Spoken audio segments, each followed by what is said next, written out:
បងស្ដាយក្រោយពេលដែលគ្មានអូននៅក្បែរពេលដែលមានស្នេហ៍មិនចេះថ្នមថែរូបអូនដល់ពេលគ្មានស្ងួន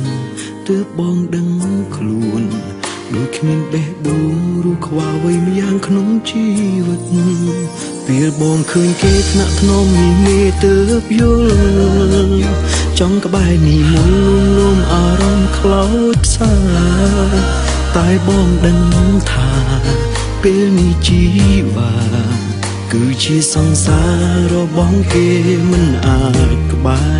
រពេលអូននៅក្បែរគេតើអារម្មណ៍មាសមេយ៉ាងណាគេស្រឡាញ់ប៉ុណ្ណាស្រឡាញ់ខ្លាំងជាងបងមែនទេ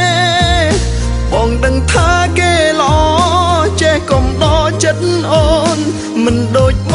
ងមិនយល់អារម្មណ៍ស្ងួនបើសិនមានឱកាសបងច្បាស់មិនអោយដូចគ្រាមុនស្របតាមចិត្តតូចតន់យល់អារម្មណ៍ខ្វាយខ្វល់ពីអូនដឹងថាពេលនេះបងកំពុងនឹកអូននឹកបេះដូងចង់បានអូនមកវិញនៅស្រឡាញ់អូន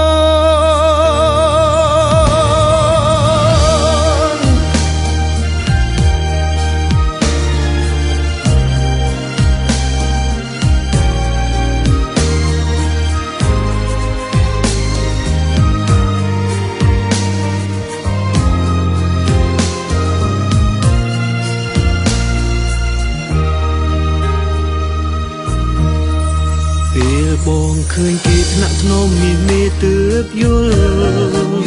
ចង់ក្បែរនេះមុនងំអារម្មណ៍ខ្លោចផ្សាតែបងដឹងថាពេលនេះជីវ៉ាគឺជាសង្សាររបស់គេមិនអាចក្បែរពេលអូននៅក្បែរគេតើអារម្មណ៍មាសមេយ៉ាងណាគេស្រឡាញ់ប៉ុណ្ណាស្រឡាញ់ខ្លាំងជាងបងមែនទេបងដឹងថាគេល្អចេះកុំដកចិត្តអូនមិនដូចបងមិនយល់អារម្មណ៍ស្ងួនបើសិនមានឱកាសបងច្បាស់មិនអោយដូចគ្រាមុនស្របតាមចិត្តតូចតន់យល់អារម្មណ៍ខ្វាយខ្វល់ពីអូនដឹងថាពេលនេះបងកំពុងនឹកអូននឹកបេះដូងចង់បានអូនមកវិញ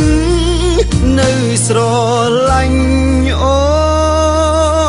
នពេលអូននៅក្បែរគេតើអារម្មណ៍នេះមានយ៉ាងណាគេស្រឡាញ់ប៉ុណ្ណាស្រឡាញ់ខ្លាំងជាងបងមែនទេបងដឹងថាគេល្អចេះកុំដកចិត្តអូនមិនដូចបងមិនយល់អារម្មណ៍ស្ងួនបើសិនមានឱកាសបងច្បាស់មិនអោយដូចគ្រាមុនស្របតាមចិនតូចតន់យល់អារម្មណ៍ខ្វាយខ្វល់ពីអូនដឹងថាពេលនេះបងកំពុងនឹកអូននឹកបេះដូងចង់បានអូនមកវិញនៅស្រឡាញ់អូន